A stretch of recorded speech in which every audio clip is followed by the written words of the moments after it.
J'ai pris quelques notes. Je n'échangeais pas des courriels pour ceux qui ont marqué tout à l'heure. Pour peut-être, en fait, je pense que je vais essayer, c'est de ramener ça. Tu m'as peut-être invité parce que je suis praticien, puis donc de façon plus terre à terre. Je vais appeler ça, là, est-ce que le passé est le garant de l'avenir? Je pense que c'est un peu comme ça que moi, je serais porté à le regarder. Je fais des constats. Si on fait des constats, c'est ma perspective. Le droit d'auteur suit l'évolution des technologies. Je pense que c'est ce que tu disais. Je pense que tout le monde est assez d'accord. Si on regarde à partir de l'invention de Gutenberg, d'ailleurs, quand je donne des formations en droit d'auteur, j'aime bien expliquer l'évolution du droit d'auteur en faisant un parallèle entre l'évolution des technologies pour voir à la fois l'évolution du droit, des objets, des types d'exclusivité qui sont accordés. Et tout ça finit par suivre. Je pars généralement, il faudrait que je regarde mes notes, mais généralement, je pars effectivement de l'invention de l'imprimerie qui a donné droit, la notion de copyright, le droit de copie, hein, qui est de l'autre côté de la Manche, c'est appelé droit d'auteur. Ensuite, le droit d'exécution qui a été créé suite à la dispute des théâtres qu'il y a eu à Paris, où les auteurs souhaitaient avoir aussi un droit qui n'était pas lié à la reproduction de leurs œuvres. Il y a eu l'invention avec du daguerréotype qui a donné lieu à la photo où on s'est demandé si c'était une œuvre. A suivi le cinéma avec les Frères Lumière et surtout Méliès. Les Frères Lumière qui faisaient dans le fond des photos qui bougent, alors que Méliès s'est mis à faire de l'œuvre dramatique cinématographique. Donc, les tribunaux se sont posé la question à chaque fois, est-ce que c'est une œuvre? Est-ce que ça mérite une protection? La photographie, pendant longtemps, était au banc des accusés où on lui a donné un statut moindre. Les œuvres au Canada, les œuvres cinématographiques non dramatiques ont encore une espèce de statut dans le coin de mauvais élèves avec une protection qui est moindre. Qu'est-ce qui est arrivé par la suite? Ça a été les technologies de transmission des sons. On s'est demandé si c'était de l'exécution en public et finalement, on a dit que oui. On a fini par créer des droits qui étaient de communication au Canada. On a changé un peu le nom. A suivi ensuite la télédiffusion. On s'est demandé aussi si c'était couvert par ça. Si je continue dans l'évolution, on a eu ensuite l'invention des appareils d'enregistrement, le droit de la copie privée en Allemagne, lorsque les équipements sont devenus d'utilisation. Bref, si on suit, et je vais continuer, je me souviens de mon premier Midem où j'ai vu à Cannes le logo de, comment ça s'appelle, le logiciel d'échange peer-to-peer? Napster. Alors, la révolution Napster où on s'est demandé, encore une fois, est-ce que c'est de la communication publique par télécommunication, parce que c'est de l'échange entre personnes, c'est pas au même moment et tout ça. Et maintenant, ben, c'est des mondes virtuels, c'est toute la virtualité. L'intelligence artificielle est maintenant la flavor of the month, selon moi. Mais je vais y revenir sur ces questions-là. Donc, si je regarde depuis, la Reine Anne, c'est en 1709, on est en 2019, ça fait 300 ans, 310 ans. Donc, sur un plan linéaire, le droit d'auteur, en 300 ans, on l'a condamné à mort combien de fois? A toujours survécu et c'est une bibite qui s'adapte extraordinairement bien. À chaque fois qu'on l'a condamné à mort, bien, finalement, elle est revenue de ses cendres et elle a réussi à s'adapter et à trouver sa place. L'extension de la portée, tu en parlais, bien, comme on vient de le voir, le droit d'auteur a été capable de s'adapter à la création de nouveaux objets, à la création de nouveaux droits ou à l'adaptation des droits eux-mêmes et finalement aussi à une question de durée. L'être humain vit plus longtemps et on voit la durée du droit d'auteur qui s'étend de plus en plus. 70 ans étant maintenant la nouvelle norme, est-ce qu'il y en aura une autre sous peu? L'extension internationale aussi. La seule différence étant que pour l'instant, on vit sur la planète Terre et il y aura un jour où ça prendra fin. Est-ce qu'il y aura des reculs? Peut-être, j'y arrive. L'introduction du droit d'auteur dans les traités économiques. Ça, c'est quelque chose que j'ai vu pendant ma vie pratique.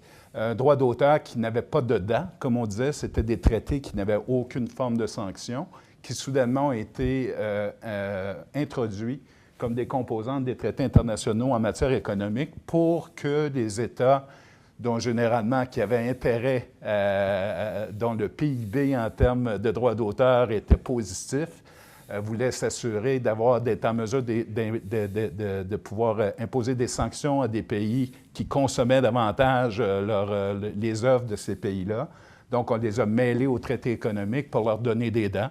Et c'est devenu, je pense, pas un traité économique depuis... La première fois où c'est arrivé, je pense, c'était le TRIPS dans le cadre de la révision de l'OMC à Marrakech. Ensuite, on a vu ça dans le FTA au Canada, le Free Trade Agreement, le NAFTA qui a disparu pour devenir maintenant le traité Mexique, c'est quoi, États-Unis, Mexique, Canada, le traité européen, le traité Canada-Europe, le traité Transpacifique. Tous ces traités-là, maintenant, ont toujours systématiquement leur chapitre sur la propriété intellectuelle. Et que nous le pas, ils font rarement des avancées particulières en propriété intellectuelle. C'est toujours pour rattacher la propriété intellectuelle à des traités qui, eux, comportent des sanctions économiques de telle sorte qu'on soit capable de taper sur les doigts en utilisant ces traités-là de ceux qui ne respectent pas la propriété intellectuelle. C'est rarement l'Afrique qui va frapper sur les États-Unis, là, mais c'est un peu l'idée. Tension ayant droit versus utilisateur. C'est un autre angle.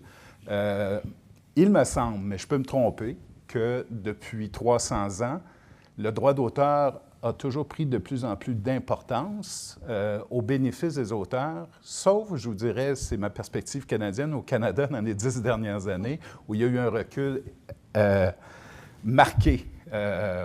J'avais fait le calcul de nombre de dispositions d'exception de droit d'auteur, si je prends trop de temps. Non. De dispositions d'exception en droit d'auteur et même le nombre de pages qu'on avait dans les textes officiels. Puis, je n'ai pas ces données-là, je les ai cherchées tout à l'heure, je ne les retrouve pas. Mais sinon, tu me diras, mais moi, ma lecture des directives européennes, c'est que c'est un droit d'auteur fort. C'est la lecture que je fais de l'évolution du droit d'auteur en Europe, c'est d'aller toujours dans cette lignée-là. La rupture étant, bon, je l'ai remarqué au Canada, mais il y a probablement d'autres pays où ça peut arriver. Je pense qu'en Australie, c'est arrivé lorsqu'ils ont signé leur accord de libre-échange avec les États-Unis. J'ai vu qu'il y avait beaucoup de changements qui avaient été apportés à cette loi-là, qui ressemble beaucoup à la loi canadienne.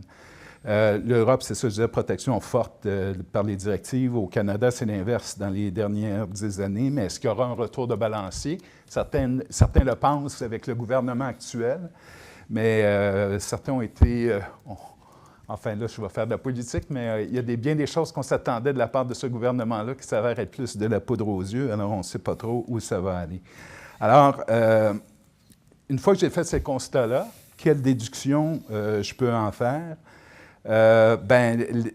Si je regarde, en fait, la question que tu poses, c'est où est-ce qu'on s'en va dans 10, 20, 30 ans? Bien, si je regarde le passé, je dirais que le droit d'auteur va tenter d'absorber et de s'adapter à l'évolution des technologies. Beaucoup de technologies ont été discutées ici. On a parlé du virtuel, les mondes, les objets, les personnages et maintenant même la réalité virtuelle. L'intelligence artificielle, c'est vraiment, comme je le disais, le flavor of the month, mais ça pose vraiment des questions qui sont hyper intéressantes et stimulantes. Mais on constate qu'on ne condamne pas le droit d'auteur. En fait, le droit d'auteur commence, dans le droit positif, il commence à y avoir des solutions. Tu as fait allusion à certaines lois en Angleterre, je pense en Australie et dans d'autres pays. On a déjà des solutions en droit positif. Il y a beaucoup de réflexions qui se font, en tout cas au Canada, je dirais à Montréal, parce que la dernière fois que j'étais ici, c'était dans le cadre d'une présentation que tu avais organisée sur cette question-là, la blockchain dont on parle énormément. De mon côté, comme praticien, des choses intéressantes que j'ai vues, on va dire, bien, c'est pas très...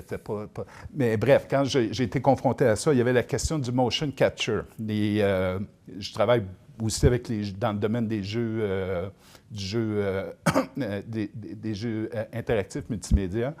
Il y a eu donc toute la question des mondes virtuels à laquelle j'ai été confronté.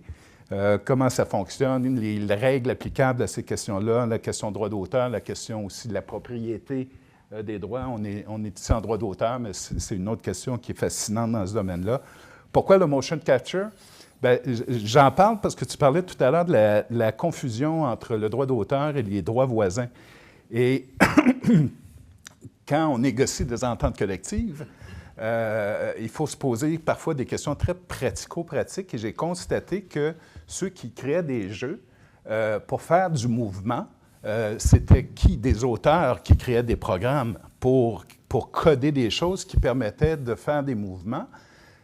Ils utilisaient quoi? Des claviers. Donc, ils bougeaient les doigts. Mais un jour, on s'est dit, bien, pour les mouvements de la main qui sont tellement compliqués, pourquoi on ne ferait pas un gant avec des capteurs qui permettraient de faire des mouvements de la main? Donc, les personnes qui passaient leur temps à taper, les auteurs, se sont mis à bouger les mains pour faire exactement le même résultat.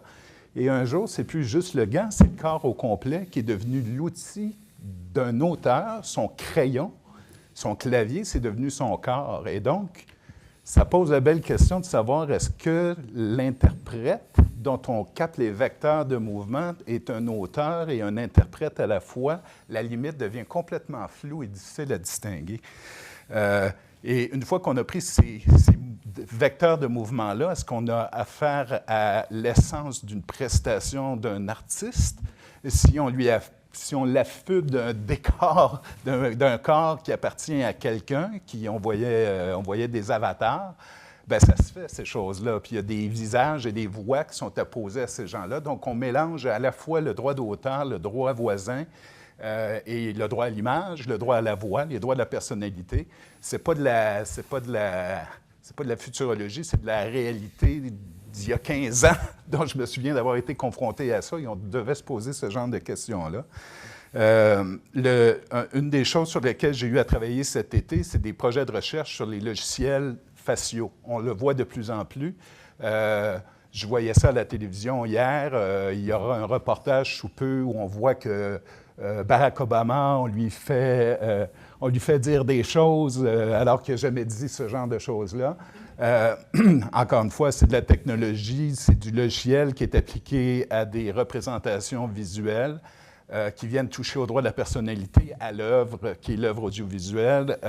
Bref, ça pose beaucoup de...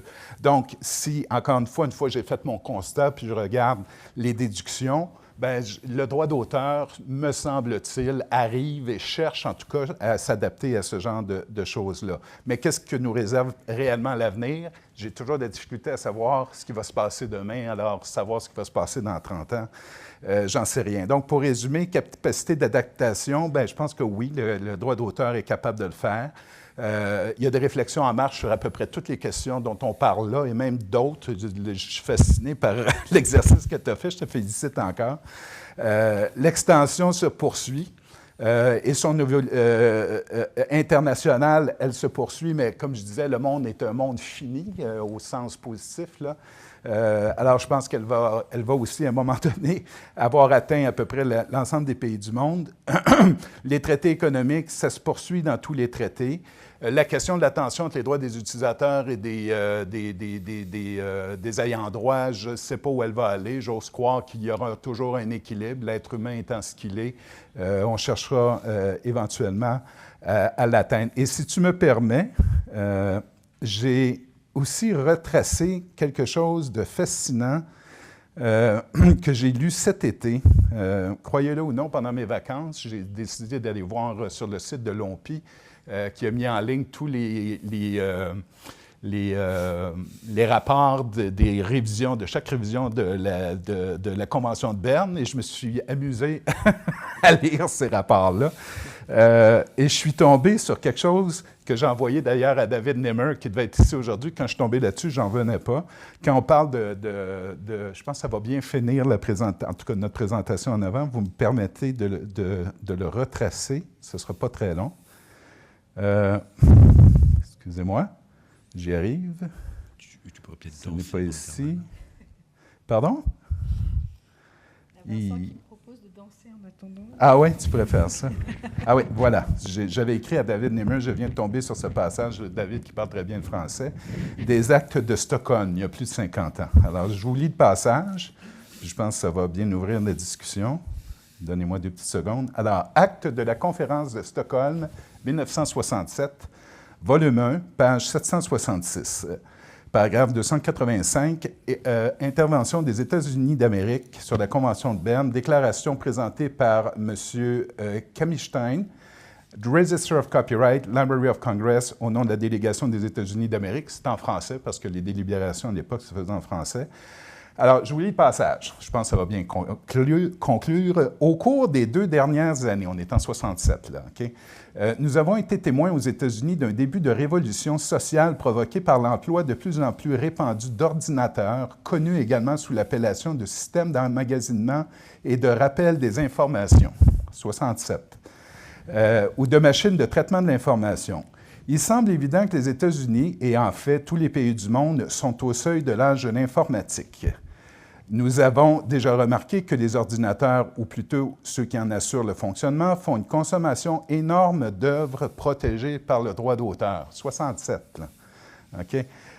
Aujourd'hui encore, ceci peut vous sembler excessif, mais je pense que nous ne nous apercevons que trop tôt que l'ordinateur entraînera dans la création individuelle des œuvres de l'esprit et dans l'indépendance de l'expression les modifications les plus profondes qui soient intervenues depuis la Renaissance. On est en 67. Le droit d'auteur tel qu'il existe actuellement combine 2 éléments, le contrôle et la rémunération. Supprimons le premier, il n'y a plus de droit d'auteur, mais un mécénat. Au cours des quelques générations qui vont suivre, j'achève, je suis convaincu que des efforts acharnés seront faits dans tous les pays développés et en voie de développement pour amputer le droit d'auteur du droit de contrôle sur l'œuvre et pour restreindre sérieusement ce droit en ne laissant à l'auteur que le droit à la rémunération qui subira aussi des limitations. L'Union internationale du droit d'auteur et la Convention universelle sur le droit d'auteur fera bien l'une et l'autre de se préparer à ce défi et d'envisager les moyens d'y faire face. C'est pas extraordinaire, ça? Et je rajouterais, 1967. à ça, dans la loi C11 en 2012, que Harper a passé dans son truc Mammouth et tout ça, l'article 31.1, il portait littéralement les fournisseurs d'accès Internet au rang des intouchables. Fait que quand tu parles de perte de contrôle, là, on est exactement là-dedans. Alors, je trouve que ça clôt bien la chose. Je trouve que c'est extraordinaire de préscience, ce texte-là. Alors, je trouvais que c'était une bonne façon de conclure la présentation. Voilà.